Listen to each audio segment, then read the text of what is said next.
دیتی ہے۔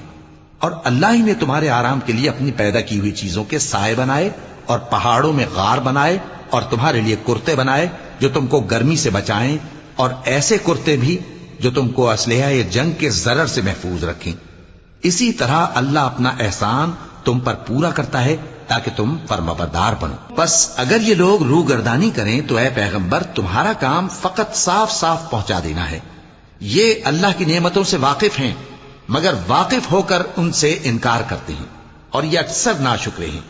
اور جس دن ہم ہر امت میں سے ایک گواہ یعنی پیغمبر کو کھڑا کریں گے، پھر نہ تو کفار کو بولنے کی اجازت ملے گی اور نہ ان کے عذر قبول کیے جائیں گے۔